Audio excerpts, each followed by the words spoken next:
안녕하세요. 기출의 미래 미적분의 이민형입니다. 여러분들 반갑습니다. 자, 우리 수업에 들어가기에 앞서서 우리 OT를 좀 하겠습니다. 자, 한번 보세요. 자, 먼저 여러분들 중요한 건 변화예요. 드디어 교육과정이 변했습니다. 교육과정이 어떻게 변했냐면요. 여러분들 1년 선배와도 교육과정이 다르고 여러분들의 1년 후배와도 교육과정이 다른 굉장히 힘든 1년이 될 수가 있습니다.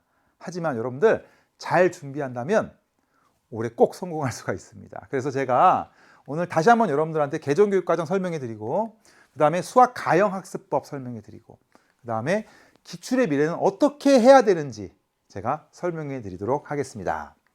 자, 먼저 개정교육과정 다시 한번 정리해 드리도록 하겠습니다. 2015 과정 2021 수능이죠, 우리가. 자, 그러면 먼저 공통수학은 뭐 그대로 공통수학이죠. 자, 이제 중요한 거는 이제 문과 나형이죠. 나형은 수투 미적분 확률 통계였는데 이제 수학2 수학원 확률 통계로 바뀌었습니다. 가장 중요한 이과인데요. 이과는 그 전에 확률 통계 미적분 기하 벡터에서 드디어 수학원 확률 통계 미적분으로 바뀌었습니다. 먼저 기억해야 될 거는 기하 벡터가 빠져버렸어요. 그리고 공통 과목이 2과목으로 늘어나면서 와, 나형과 비슷한 문제들이 많이 출제되겠다. 또는 똑같은 문제들이 많이 출제되겠다. 이렇게 생각하시면 되는 겁니다. 와, 그렇구나. 그러면 선생님 다시 한번 좀 정리해 주겠습니다. 일단 선생님이 예상할 수 있는 수학 가형의 변화가 첫 번째, 킬러 문제의 변화입니다.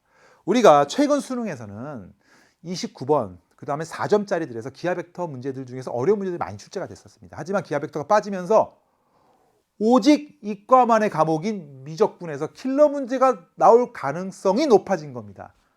근데 뭐 출제가 아직 된 건 아니기 때문에 뭐 확실하진 않지만 그럴 가능성이 굉장히 높다라고 보시면 되는 거예요. 그리고 문이과는 여전히 존재합니다. 이게 무슨 말입니까, 여러분들? 여러분들 1년을 만약에 더 공부하게 되면요. 교육과정 자체가 또 바뀌어요. 이게 무슨 말이냐면 더욱더 혼란스러운 과정이 일어날 수가 있어요. 하지만 문이과는 여전히 존재한다는 말은 그래도 이과, 문과 중에서 구별할 수 있는 과목이 유일하게 미적분이라는 얘기입니다. 그 다음에부터는 선택 과목이 돼요, 미적분도. 그럼 문과, 이과 선택하는 과목이 될 수가 있다는 얘기예요. 알겠죠? 그 부분을 꼭 생각하시면서 올해 꼭 성공하시기 바라겠습니다.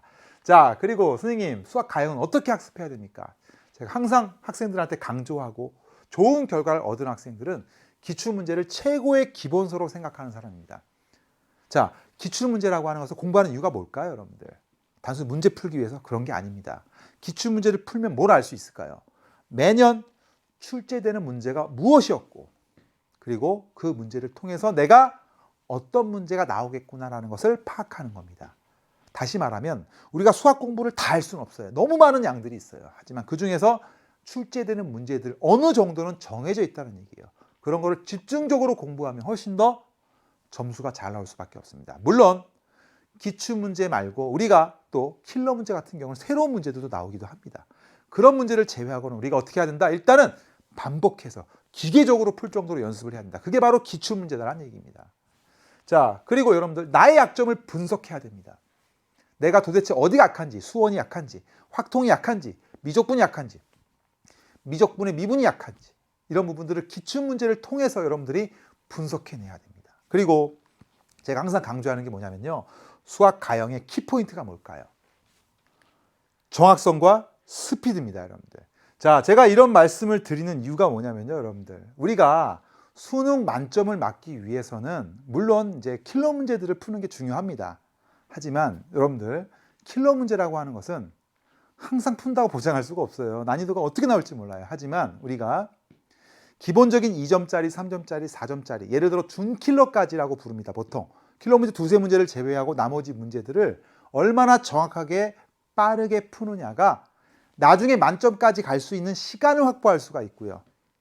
그 다음에 일단 안정적으로 88, 90위까지 올라갈 수 있는 과정이 바로 정확성과 스피드입니다. 그래서 항상 저는 이렇게 얘기해요.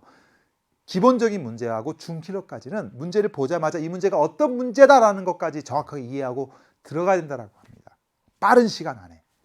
그 연습을 제가 시켜드릴 겁니다. 알겠죠, 여러분들? 그리고 그걸 가지고 나중에 킬러 문제까지 도전하시면 되는 거예요. 알겠죠? 예, 좋습니다. 자, 그리고 이제 마지막으로 선생님 제 자랑 좀 할게요. 자, 이 미적분을 들어야 되는 이유가 뭐냐? 자, 우리가 첫 번째로 저는요. 수학 개념을 수능 출제용으로 연결시키는 가장 현실적으로 수업을 합니다. 그러니까 시험에 나오는 것만 합니다. 시험에 안 나오는 거는 안 해요, 여러분들. 그만큼 여러분들이 제 수업을 듣다 보면 바로 이런 게 출제가 될 가능성이 높겠구나. 이런 문제를 많이 연습해야 되겠구나라는 걸 바로 알 수 있고요. 그걸 바로 기본 개념으로 해결할 수 있게 도와줄 겁니다. 알겠죠? 자, 그리고 저는요. EBS에서 최근 5년 동안 미적분을 정말 많이 강의를 했어요. 우리 작년도 기출의 미래도 했고요. 그 전에 올림포스 평가 문제집, 그 다음에 뭐 닥터링까지 해서 많은 기출 문제들을 강의를 하면서 여러분들한테 미적분에서 정말 많은 성적이 올랐다라는 그런 얘기를 많이 들었습니다. 그만큼 제가 자신하는 과목이 바로 미적분이었고 제가 원하는 과목이었어요. 이게 바로. 그래서 여러분들한테 많은 거를 전해줄 수 있을 것 같고요. 그리고 가장 쉽게 최고 난도 문제들 쉽게 설명하는 그런 선생님입니다. 그러니까 여러분들이 킬러 문제 보통 해설을 들으면 못 알아들을 수가 있어요. 하지만 저는요. 여러분들 입장에서 어떻게 접근하는지를 가장 쉽게 해결할 수 있는 그런 선생님이다라는 것을 자신 있게 말씀드리겠습니다. 자, 그리고 선생님이 이제 마지막으로 수강후기와 질문 게시판을 활용하자라는 얘기인데 이게 뭐냐면요, 여러분들. 기출문제 풀다 보면 문제가 많잖아요. 굉장히 힘들어요. 그 다음에 어떻게 공부해야 될지 모르는 학생들이 있습니다. 그럴 경우에는 수강후기를 남겨주시고 그 다음에 모르는 문제는 질문 게시판을 이용해도 되고요.